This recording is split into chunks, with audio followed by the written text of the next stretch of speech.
തല്ലിച്ചതച്ച DYFI പ്രവർത്തകന്മാർക്ക് കൊടുത്തിരിക്കുന്നത് എന്താ? ഒരു ജീവൻ രക്ഷാ പ്രവർത്തനമാണ് അവർ നടത്തിയത്. ഭരണപരാജയം മറച്ചുവെക്കുന്നതിനു വേണ്ടി നവകേരള സദസ് എന്ന പേരിൽ പിണറായി വിജയനും സംഘവും നടത്തിയ ദൂർത്തിയാത്രക്കെതിരെ ജനാധിപത്യപരമായി പ്രതിഷേധിക്കുന്നവരെ അടിച്ചൊതുക്കിയ പോലീസ് CPM ഗുണ്ടാ കൂട്ടുകെട്ടിനെതിരെ KPCCയുടെയും UDFിലെ എല്ലാ പാർട്ടികളുടെയും പോഷക സംഘടനകളുടെയും നേതൃത്വത്തിൽ നടന്ന പ്രതിഷേധ സമരങ്ങൾക്ക് നേരെ പിണറായിയുടെ പോലീസ് നരനായാട്ട് നടത്തുകയും നേതാക്കളടക്കം എല്ലാവരെയും ജാമ്യമില്ലാ വകുപ്പ് ചേർത്ത് കള്ളക്കേസിൽപ്പെടുത്തുകയും ചെയ്തിരിക്കുകയാണ്.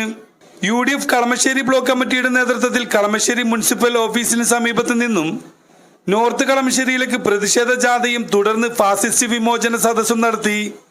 ഇന്ത്യൻ യൂണിയൻ മുസ്ലിം ലീഗ് നിയോജക മണ്ഡലം സെക്രട്ടറി P. അബ്ദുൾ റഹീം അധ്യക്ഷത വഹിച്ച ചടങ്ങിൽ KPCC general secretary advocate Abdul Muthalib ഉദ്ഘാടനം ചെയ്തു. ചോര കേരളത്തിൽ കല്ലാശ്ശേരി മുതൽ തിരുവനന്തപുരം വരെ കല്ലമ്പലം വരെ പാവപ്പെട്ട ഒരുപാട് സഹപ്രവർത്തകന്മാരെ പ്രതിഷേധത്തിന്റെ പേരിൽ തല്ലി തകർത്ത ഓരോ സംഭവങ്ങളും നാം കണ്ടു. മുഖ്യമന്ത്രി അവിടെ നമ്മുടെ പഴയങ്ങാടിയിൽ തല്ലിച്ചതച്ച ഡിവൈഎഫ്ഐ പ്രവർത്തകന്മാർക്ക് കൊടുത്തിരിക്കുന്നത് എന്താ? ഒരു ജീവൻ രക്ഷാ പ്രവർത്തനമാണ് അവർ നടത്തിയത്.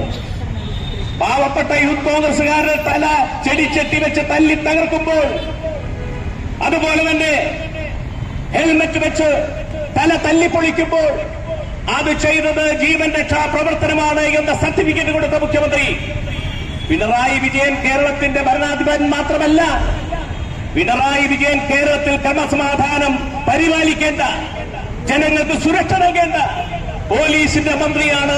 ക്രമസമാധാന പരിപാലനത്തിന്റെ മുഖ്യ മന്ത്രിയാണ്, ആഭ്യന്തരമന്ത്രിയാണ് ശ്രീ പിണറായി വിജയൻ. ആ പിണറായി വിജയൻ ഈ പാവപ്പെട്ട പ്രതിഷേധിച്ച, ജനാധിപത്യത്തിൽ പ്രതിഷേധിച്ച യൂത്ത് കോൺഗ്രസ് പ്രവർത്തകന്മാരെ, യൂത്ത് ലീഗ് പ്രവർത്തകന്മാരെ, KSU പ്രവർത്തകന്മാരെ തല്ലിച്ചതച്ചപ്പോൾ ജീവൻ രക്ഷാ പ്രവർത്തനമാണെന്ന് പറഞ്ഞു. അവരെ വിളിച്ച് അഭിനന്ദിച്ചു, അവർക്ക് എല്ലാ പിന്തുണയും കൊടുത്തു. മാത്രമല്ല, ഇത് മാതൃകാ പ്രവർത്തനമാണ്. മുഖ്യമന്ത്രി പറഞ്ഞതാ, മാതൃകാ പ്രവർത്തനമാണ്, ഇത് തുടരണം. കേരളത്തിന്റെ മുഖ്യമന്ത്രി സർട്ടിഫിക്കറ്റ് കൊടുത്തു. അതിനുശേഷം പിന്നീട് അങ്ങോട്ട് ഈ കഴിഞ്ഞ ദിവസം അൻസിൽ ദാസ് എന്ന് പറയുന്ന തിരുവനന്തപുരത്തെ കാട്ടാക്കടയിലെ യൂത്ത് കോൺഗ്രസ് പ്രവർത്തകന്റെ കാലിലേക്ക് അവിടെ കരിങ്കൊടി കാണിച്ചതിന് പോലീസിന്റെ അകമ്പടി വാഹനം കാലിലൂടെ പോയി 2 ശസ്ത്രക്രിയ നടത്തി തിരുവനന്തപുരത്ത്. അൻസിൽ ദാസ് അവസാനത്തെ ഇരയാണ്. അതിനിടയിലുണ്ടായ സംഭവവികാസങ്ങൾ എത്ര സംഭവങ്ങളാണ് കേരളത്തിലുണ്ടായത്. ഒരു സാധാരണക്കാരന്റെ കയ്യിൽ നിന്ന് ഒരു പരാതിയോ പരിഭവമോ അല്ലെങ്കിൽ ഒരു ആവലാതിയോ വാങ്ങിക്കാൻ കേരളത്തിന്റെ മുഖ്യമന്ത്രി തയ്യാറായില്ല. മഞ്ചേശ്വരത്ത് നിന്ന് ആരംഭിച്ച് കാസർഗോഡ്, മുതുമയും കാഞ്ഞങ്ങാടും കഴിഞ്ഞപ്പോ ഒരാളെ പോലും കാണാൻ മുഖ്യമന്ത്രി തയ്യാറായില്ല. ജനങ്ങൾ ആയിരക്കണക്കിന് പരാതികളുമായി ജനസദസ് നടക്കുന്നിടത്ത് ചെന്നപ്പോ അവിടെ ഒരുപാട് കൗണ്ടറുകൾ നാം കളമശ്ശേരിയിലും കണ്ടതാണ്. ഒരുപാട് കൗണ്ടറുകളിൽ ഉദ്യോഗസ്ഥന്മാർ ഇരുന്ന് അവരുടെ പരാതികൾ ഏറ്റുവാങ്ങുന്നു. ആ പരാതികൾ ഏറ്റുവാങ്ങുമ്പോൾ ഒരു റെസിപ്റ്റ് കൊടുക്കുന്നു. ആ റെസിപ്റ്റ് കൊടുക്കുകയല്ലാതെ ഒരു പരിഹാരം ഉണ്ടാക്കാനോ അതിന്റെ പ്രതിവിധി പറയാനോ ആ ഉദ്യോഗസ്ഥന്മാർ തയ്യാറാണ്. മാത്രവുമല്ല, ഈ ദിവസങ്ങളിൽ 18, 19 ദിവസങ്ങളിൽ ഈ പറഞ്ഞ സ്ഥലങ്ങളിലൊക്കെ രാവിലെ അവിടെയുള്ള സമ്പന്നന്മാരും ആ പ്രദേശത്തുള്ള സമ്പന്നരായ വലിയ വലിയ കച്ചവടക്കാരും ബിസിനസ്സുകാരും സ്ഥാപനങ്ങളുടെ ഉടമകളും ഒക്കെ രാവിലെ പ്രഭാത ഭക്ഷണത്തിന് മുഖ്യമന്ത്രിയോടൊപ്പം ഇരിക്കാനുള്ള അവസരമുണ്ട്.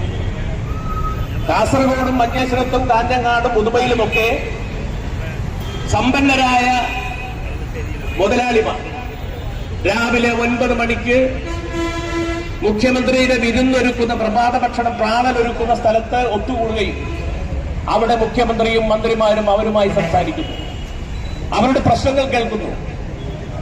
അവർക്ക് നേരിട്ട് കാണാനും സംസാരിക്കാനുമുള്ള വേദിയാണ് രാവിലത്തെ പ്രഭാത ഭക്ഷണത്തിന്റെ ആ വേദി. 2 ദിവസം കഴിഞ്ഞു ഇത് തന്നെയാണ് തുടരുന്നത്. ആയിരക്കണക്കിന് ആളുകൾ തങ്ങളുടെ പരാതികളുമായി ആ വേദിയിൽ വന്നപ്പോൾ, നവകേരള സദസ്സിന്റെ വേദിയിൽ വന്നപ്പോൾ കാണാൻ പോലും സാധിക്കുന്നില്ല. അതുകൊണ്ട് മാത്രമാണ് 3-ാം ദിവസം കണ്ണൂർ ജില്ലയിലെ കല്യാശ്ശേരിയിൽ വന്നപ്പോൾ യൂത്ത് കോൺഗ്രസിന്റെയും യൂത്ത് ലീഗിന്റെയും KSUവിന്റെയും പ്രവർത്തകന്മാർ കരിങ്കൊടി കാണിച്ചത്.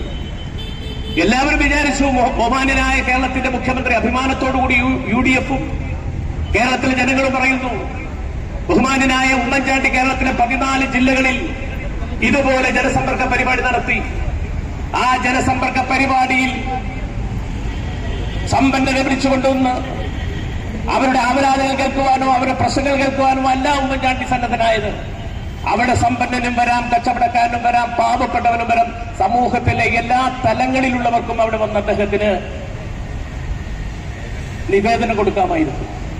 ആ നിവേദനം നേരിട്ട് ഉമ്മൻചാണ്ടി വാങ്ങി അതിന് പരിഹാരം ഉണ്ടാക്കിക്കൊണ്ട് തന്നെയാണ് പ്രിയമുള്ളവരെ എറണാകുളം ജില്ലയിൽ കളക്ടറേറ്റിൽ രാവിലെ 8 മണിക്ക് ആരംഭിച്ച് പിറ്റേ ദിവസം പുലരുമ്പോൾ രാത്രിയുടെ അന്ത്യയാമവും പിന്നിട്ട് പിറ്റേ ദിവസം പുലർവേളയിൽ 10,000-കണക്കിന് സാധാരണക്കാരന്റെ അപേക്ഷയും അവസാനത്തെ അപേക്ഷകനെയും വാങ്ങി അതിന് പരിഹാരമുണ്ടാക്കി അതിന് പ്രതിവിധി കണ്ടാണ് ഉമ്മൻചാണ്ടി മടങ്ങിയത്.